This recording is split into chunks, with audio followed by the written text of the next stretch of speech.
Hello. Welcome to this webinar on behalf of the TEFL org. My name is Carl. I am a tutor here at the TEFL org.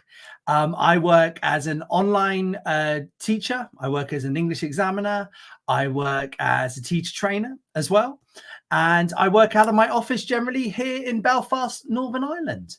Thank you very much for joining us on this webinar. Please let us know where you are in the world. It would be great to hear people's locations and a little bit even about whether they're new to teaching or they've been teaching a little while, anything like that. Please do put it in the chat. It also helps everybody else who's watching it.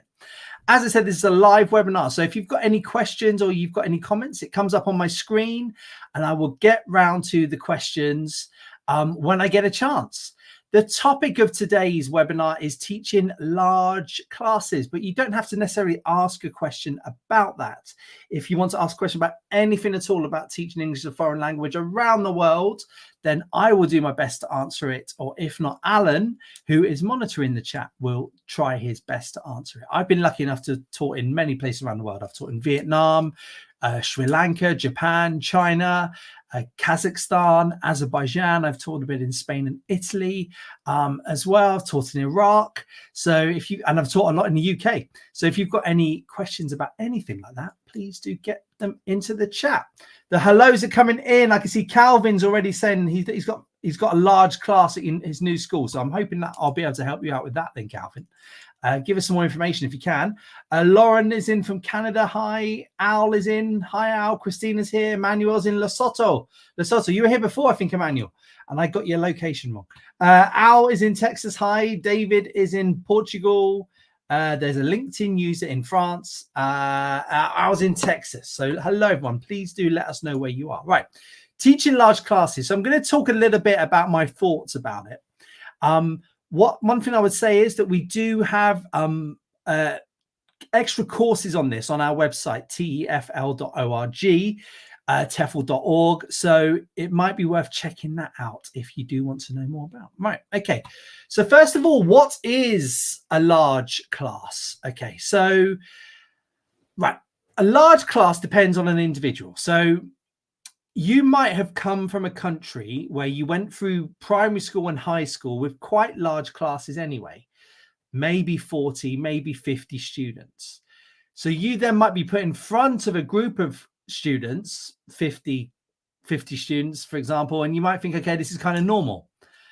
I was lucky that in my primary school growing up in the 1980s, there was a smaller number. I don't think we had anywhere near 50 in a class. Maybe we were touching sort of the mid-20s. My senior school was even quite a small school, my high school, so I had quite small classes in that. So when I was then put in front of a class of about 30, 40, it was a bit too much. You know, at first I was a bit, wow, this is quite a lot. But it really does depend on you.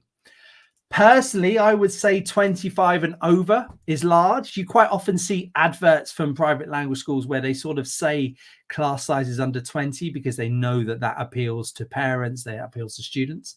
So personally, I would say if you're over 25, it's large. But as we've already seen in some of the comments, Calvin's got a class of 50 to 55.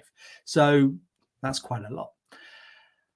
Also, teaching 25 kids is different from teaching 25 adults. And obviously that number goes up even more. If you've got a class of 40 kids, that can be quite chaotic. If you've got a class of 40 adults, it's probably not quite as chaotic. Hopefully, depends on the adults. So, you know, that kind of does depend on things.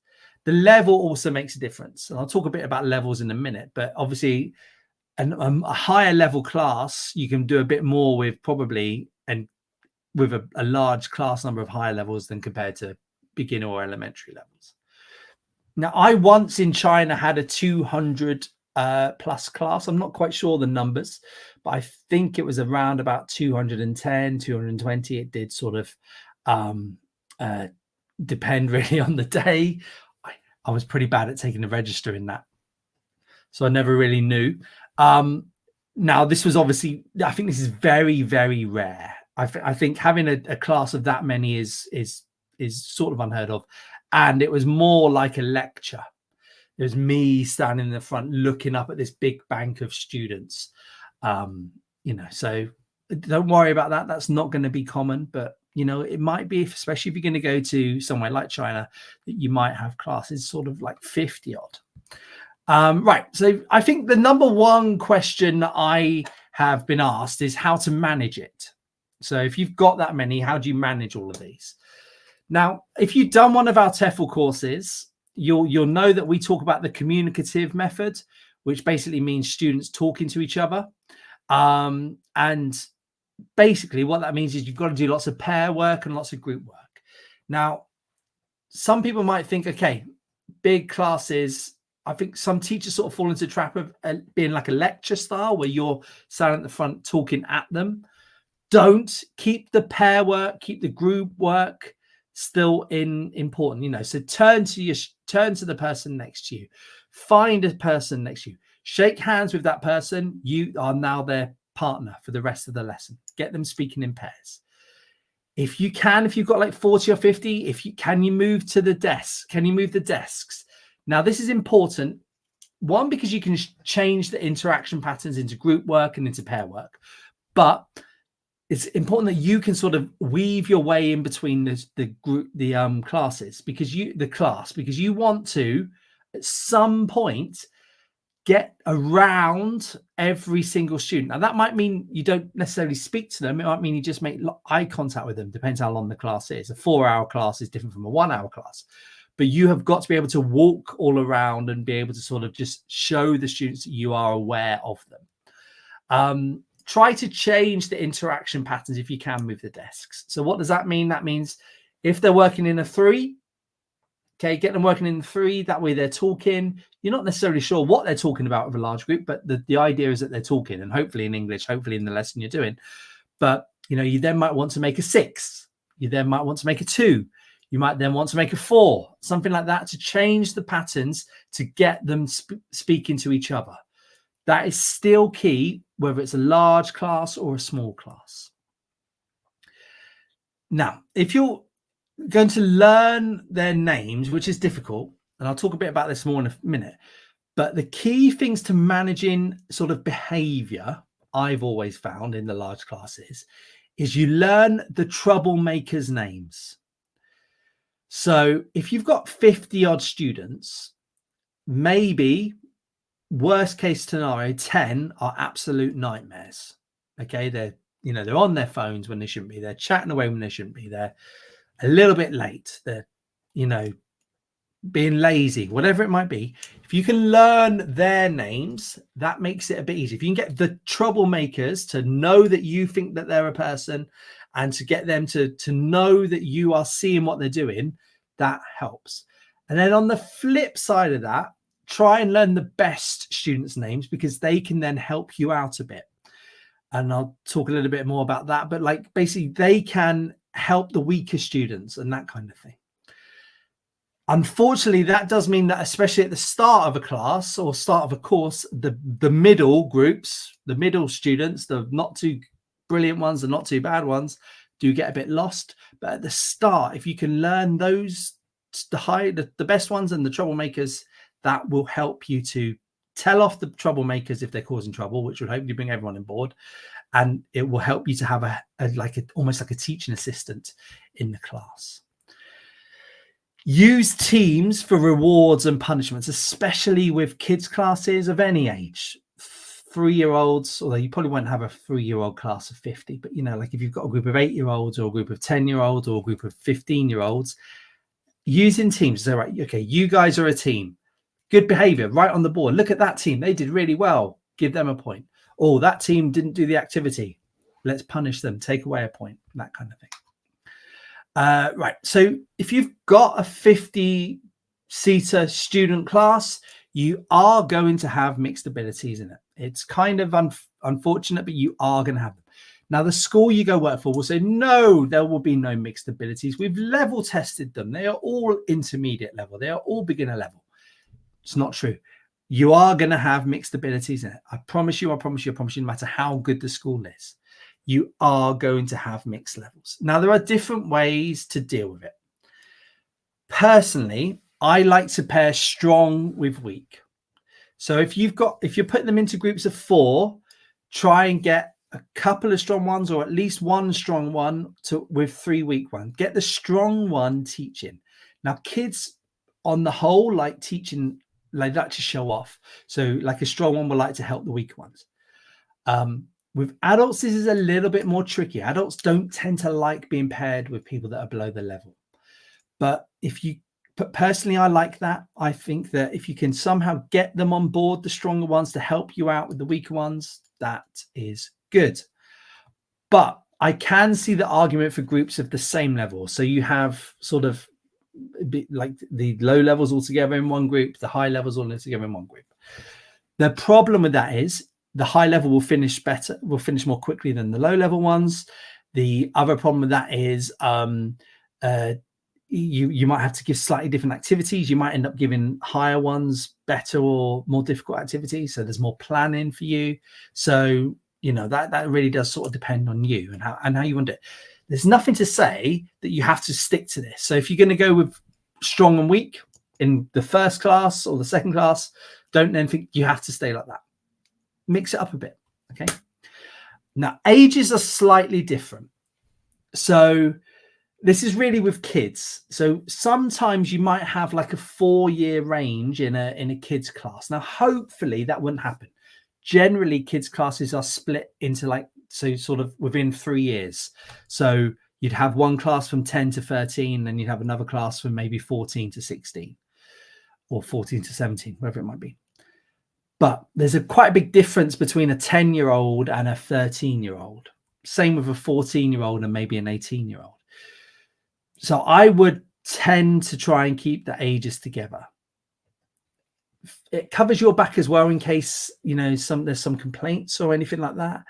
Now, with adults, it's not such a big thing, but with kids, I tend to think if you've got quite a big range, try and keep them within that. Now, if they're within sort of 3 years, it's probably not an issue.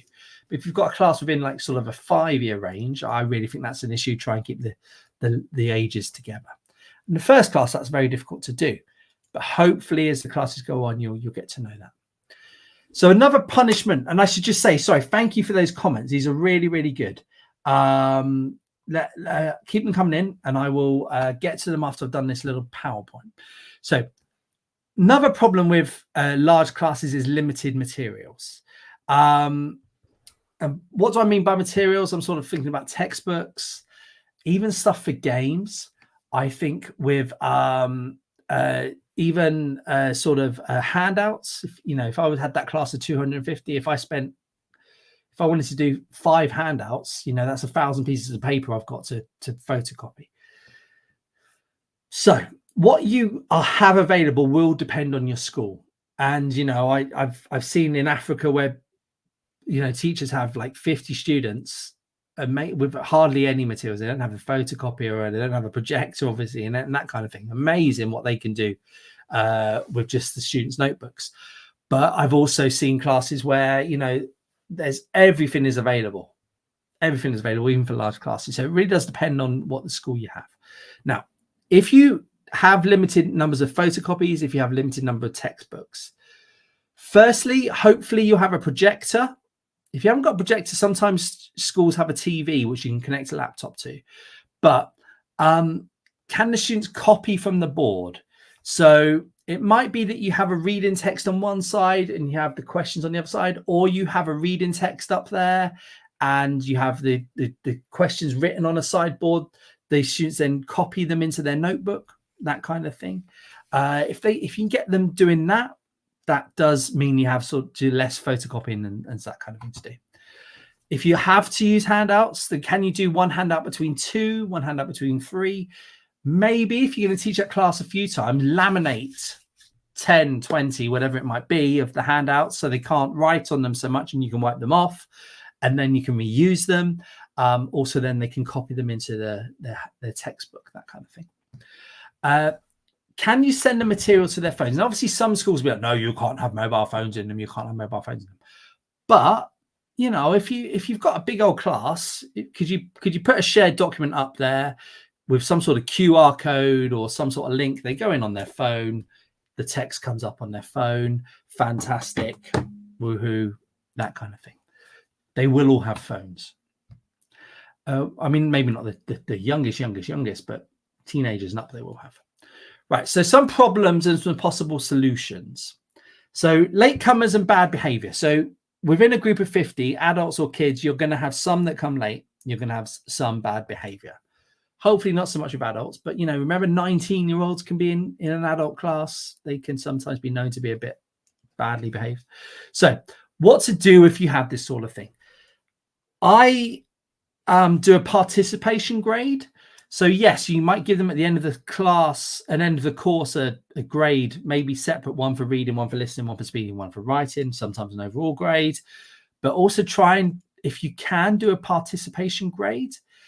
And then if they don't do their homework, if they are coming late, if they're causing problems, then this grade goes down, and you can say to them, look, this is worth 10% your mark, or look, your parents will see this, or look, you know, everyone will see this participation grade you've got. Try and do that, but also be aware of what the bad behavior is. Is it because they're just been level placed and they really don't understand what's going on? Do they have problems with work? That means they can't get there on time. You know, just be a bit aware of that, but try and do a participation grade. Have a code of conduct.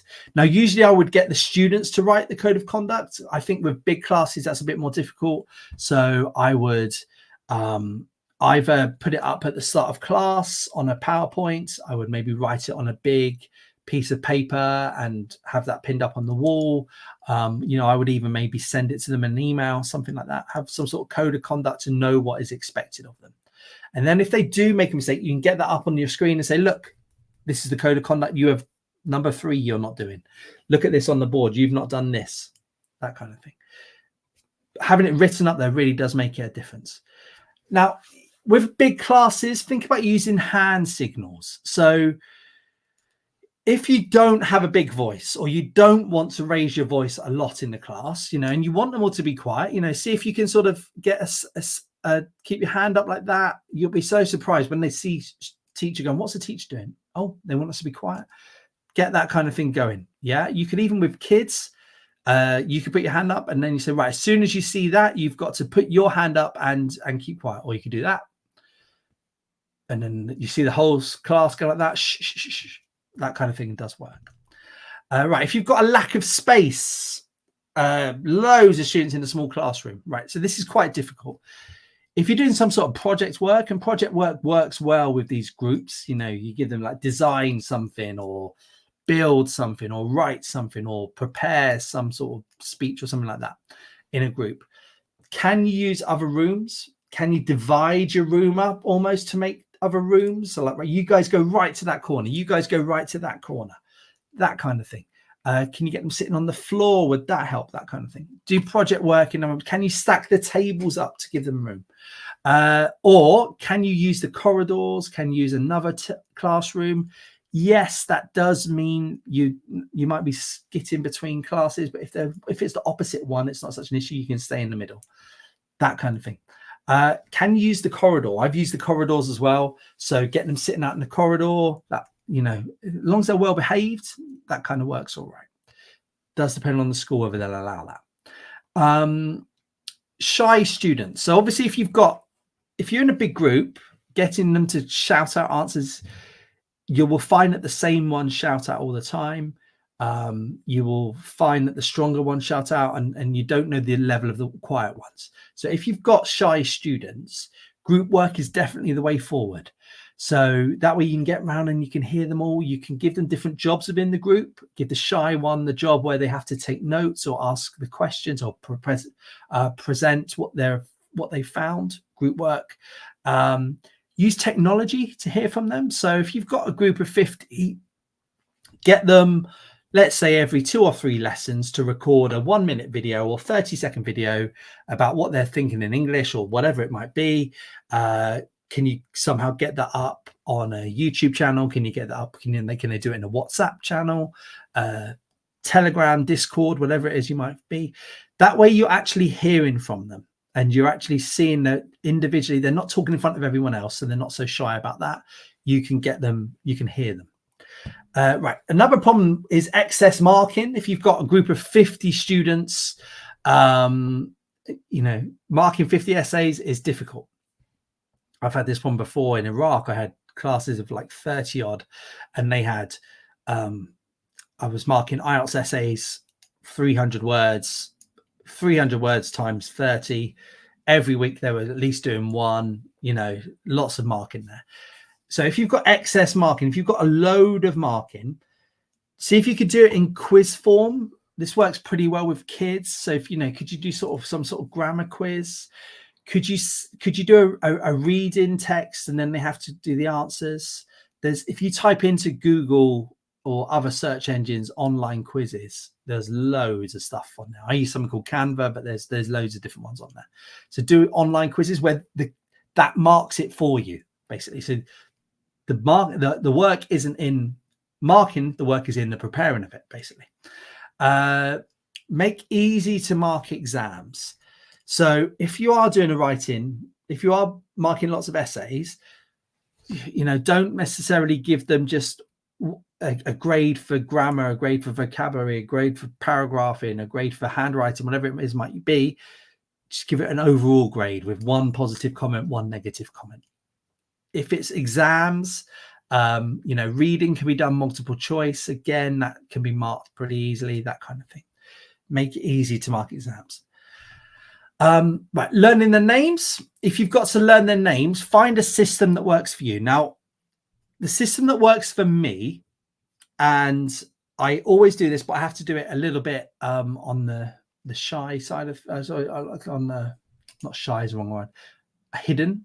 I write down, when I say out their name, or as I'm going around asking them their name, I write down next to them what my first impression is of them.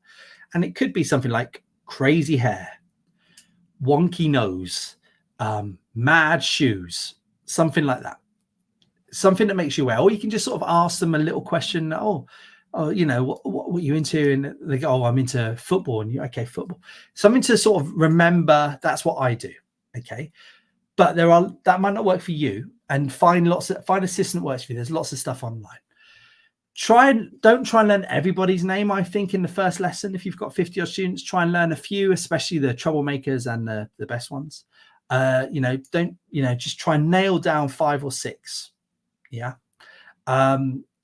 Get them to upload a video. If you're uploading the video, that does help because you've got a record of who they are. So then if you have to do a report, you know that this student is this one because they've got that video. You can sort of write up a bit. Okay, their participation was good in class. Yeah, they need to work on their pronunciation. Get them to upload a video. That helps by learning names. Name tags also works. The problem with name tags is sometimes they write really small and you can't see at the other end of the class what it is. They sometimes forget their name tags. Sometimes the name tags fall off. But people do use name tags to varying degrees of success. Right, register is a big issue I think with big classes. Different ways of doing that. Hand around a piece of paper. So you just say, right, okay, I'm handing around this piece of paper in English, in Roman letters, not in Chinese letters or Korean lessons. Please write them down and mark it as it goes around. Okay. Write down your name. So then hopefully at the end of it, you've got 50 people in front of you and you've got 50 names. Sometimes they will write the name of their mate who is hungover, or they will write the name of their mate who's sick. How you deal with that is difficult. So one way of doing that is to get a trusted student to do it. So just go around and say, okay, can you do the register for me? And they pronounce all the Chinese names. They tick them off. Yeah, that kind of works. Or you can go around and do it in little groups. Right. Some teachers say to me, it's tough to build rapport with big groups. How do you be their friend? How do you get them feeling happy? How do you get them to do that? I think technology, again, is for discussions. It is pretty useful here. So, if you're doing if they're writing in a group discussion and they're writing their opinion, you can get in and say, wow, fantastic. What great. I totally agree with you. I disagree with you, or whatever it might be. Give them a good news sandwich. So bit of good news, bit of bad news, bit of good news. Make them feel happy. You might not have spoken to them in the class, but you have spoken to them online. That makes a difference. Also try and give some video feedback to them. So just, they send you a video, you record a little video. Now, the problem with this is it can take a while. A 1 minute video times 60 is an hour out of your life. You might have time for that. You might not have time for that. So I'm not saying doing it every week, but just doing it a little bit in a 10-week course 3 times, something like that would really help them. They get to know you as a person. You feel like you're speaking to them one-on-one. The other thing that I don't think I've written on here, which I should have done, was, just try and make eye contact with everyone within the class. Try and, in an hour class, try and spend, 10 seconds with each student, just so they know that you know that they exist. Right. So some sort of activities for large groups. Now, the first thing I would say about this is don't reinvent language teaching. Don't think, I've got a big group, there's no way I can do that. There's no way I can do that. I've had big classes running around. I've had big classes shouting out. I've had big classes doing really small activities. I've played loads of games. You type into Google EFL games, there's loads that comes up. Use your imagination how they can adapt them for your class. Okay. Keep to the same structures of a lesson. So don't think, no, there's no way a PPP lesson will work, or a TTT lesson will work, or whatever it might be, the way you're going about it. Keep to the same structures. If you do want to do something different, look at task-based learning. I think that works pretty well for big groups, giving them an actual task to complete. Google that, you'll find some information about that. I think that works. Play team games. So if you're playing Stop the Bus, and I've done webinars about games, you might be worth watching this. Say you're playing Stop the Bus, put them in groups of 5, put them in groups of 6, something like that. Play the team games within the small group. Play a game. The teams tend to, if there's someone cheating, you'll hear about it. If there's someone not playing, you'll see, because they haven't got the points. Get a trusted student to keep the score, that kind of thing. Small discussions are really, really good. This works at the higher up the levels you go, but don't necessarily think that it has to be one big discussion as a whole class. Lots and lots of small discussions. You put a question on the board, they have to talk about it, that kind of thing, give their opinion. That works really well. If you've got small kids, some sort of standing up activities really work. So get them standing up and singing. If they can't move around, then, just get them standing up. If you get them standing up, they can sort of rotate around and talk to different people, that kind of thing. You can play lots of games where they don't have to move around, where they, right, guys, this is the answer. Do you touch your head if you think this is the answer? Touch your nose if you think this is the answer, that kind of thing. The other thing you can do with big groups, which I've done it with small groups as well, but I think it works better with big groups, is you do sort of stations. So you explain that this is an activity in one corner, this is an activity in another corner, this is an activity in another corner. They rotate around the room in their small groups, trying to play a game or to do a certain activity that you've set up. Does mean you have to sort of explain it a bit, but if you can do that, that works really well. Okay, stations. Right, please do get your questions in. I'm coming to the end now. I can see some really great points. I'm going to be talking about those as well, but please do get any questions in you have about TEFL. I will get around to them. Right, some final thoughts about the big groups. Don't expect too much. Don't think that you're going to be able to change a massive group's level of English in a term almost. There will be some that you will, there will be some that you won't. It kind of does depend on them. Don't kick yourself if it doesn't really work. All right. Ask experienced teachers. Now, I'm not talking about asking teachers that have taught 20 years, have been in the game and have got PhDs or whatever it might be. All right. If you come into a school in the second term, ask, and you're in a class and it's been taught the term before by a teacher, ask them, how did you deal with this? Any tips for me? That kind of thing. Did you move around the classroom? They might have only been teaching for a year themselves, but I'm sure that they'd be willing to help you. Okay. Or if someone's been at the school 2 years, they've probably taught that. Okay. And ask the managers as well. Okay. Reach out for help. Don't feel like you're on your own with these. Now, you might be the only teacher at the school. Good luck with that. by all means, find us. If you've got one of our qualifications, contact us. We'll see if we can help out. But definitely don't feel like you're on your own. Reach out for help and try and get some information, get some help, all right? The very first lesson with big classes is difficult, I think. You don't know their names. You don't necessarily know what type of classroom you're going to have. You don't know what sort of activities will work.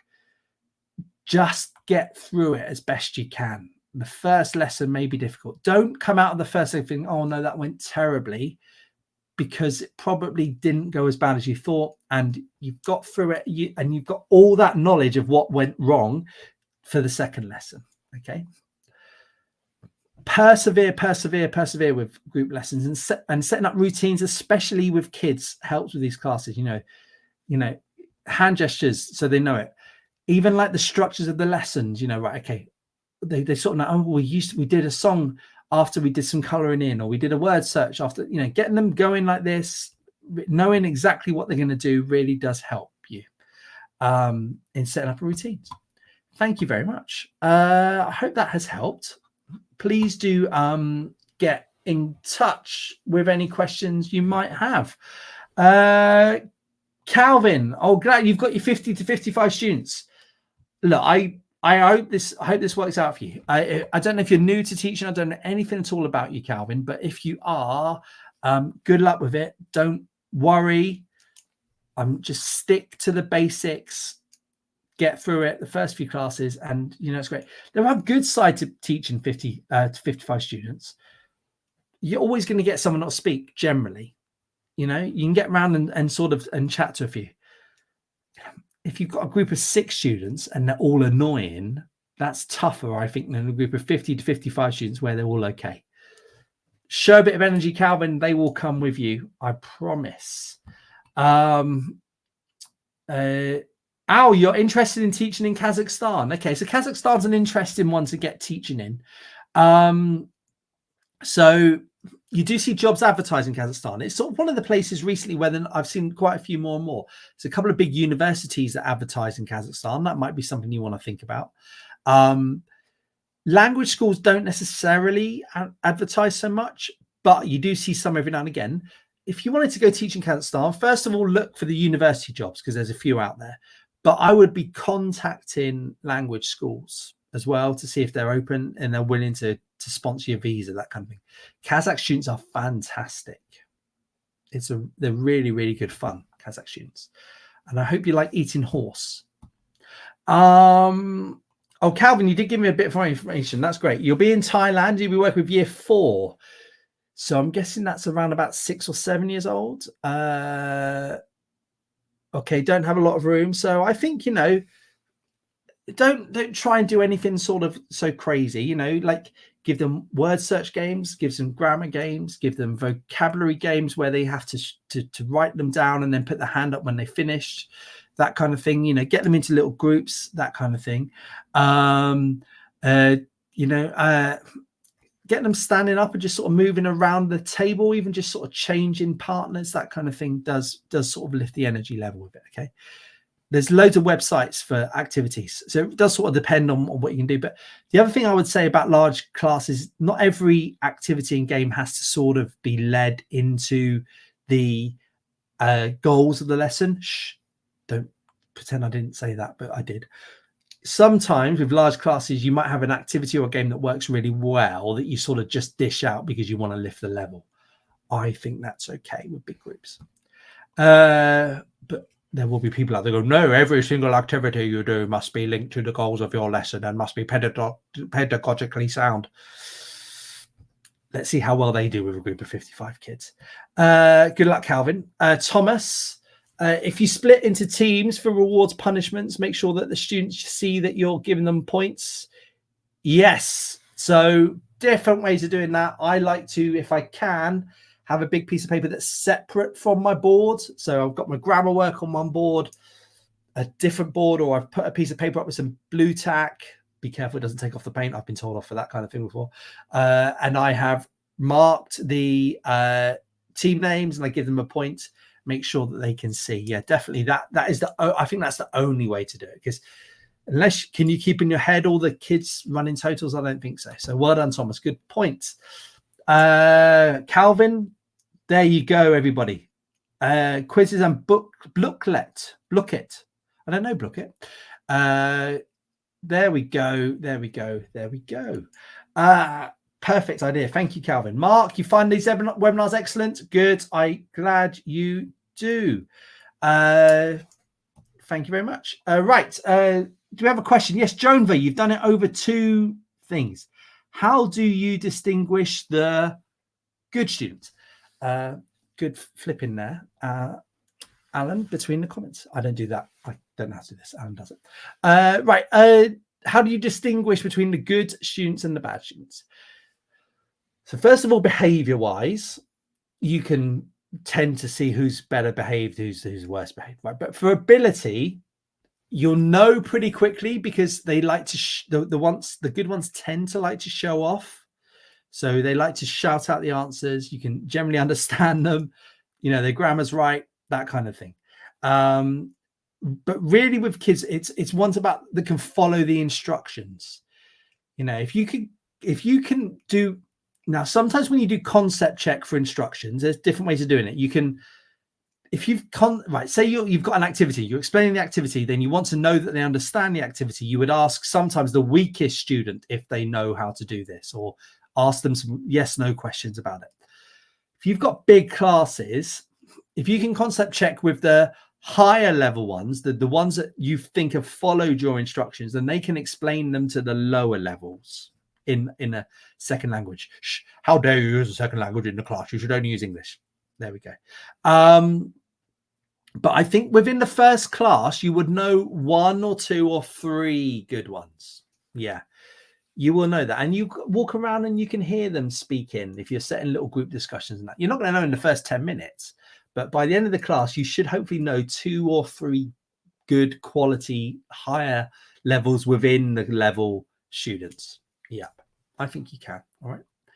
LinkedIn user. Hi.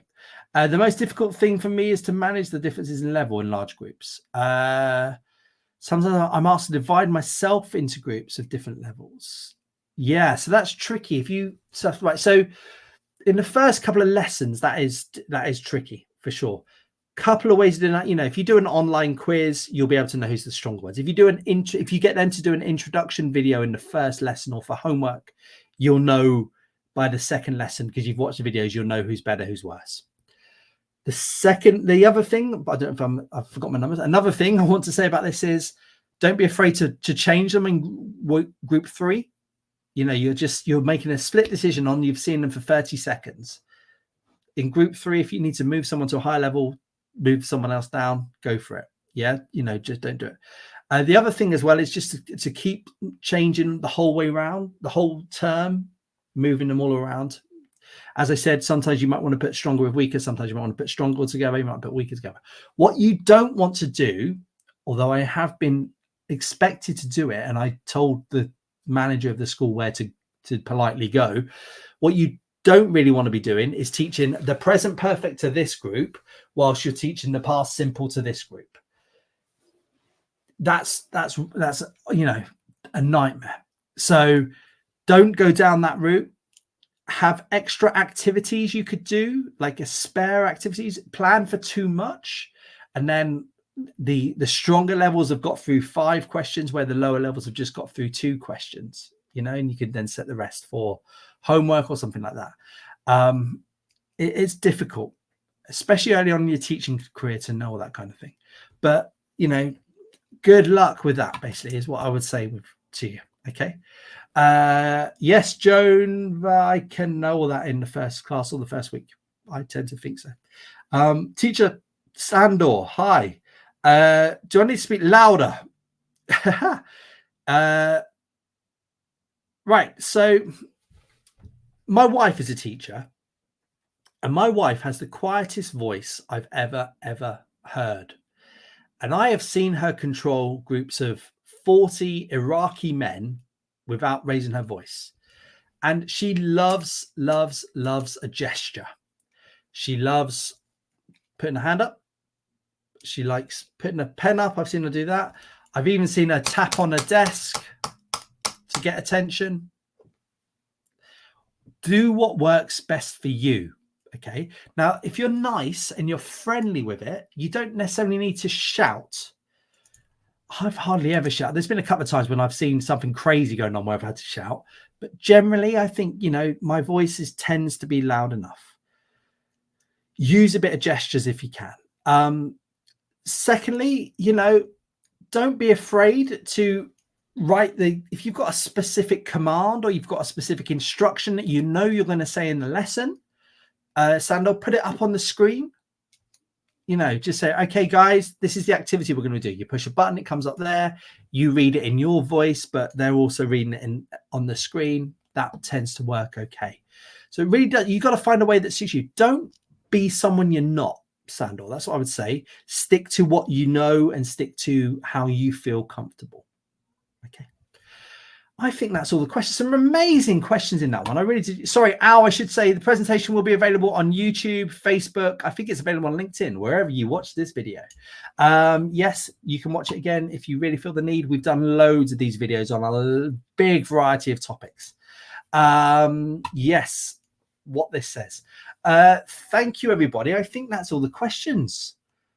44 minutes has flown by. Thank you, everybody. Please, now, if you've got any other questions, put it in the chat. It will come up next week, in 6 months, whenever you're watching this.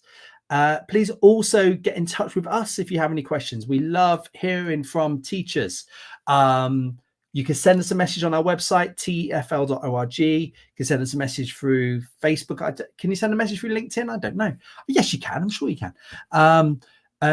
We have a team of people that monitor the social media, and they will get in touch with you. They will answer it if they can, all that kind of thing. As I said, we've done loads of these, so why not check us out on YouTube, different ones on our channel. We've got our own channel, also on Facebook somewhere. If you scroll down or look at the videos bit, you'll see it. Thank you very much. Please let me know if you enjoyed this video or you didn't enjoy this video. Please do let me know. I'm quite thick-skinned. I can take criticism as much as I can take praise. Thank you, everybody. Have a good day wherever you are in the world. Bye-bye.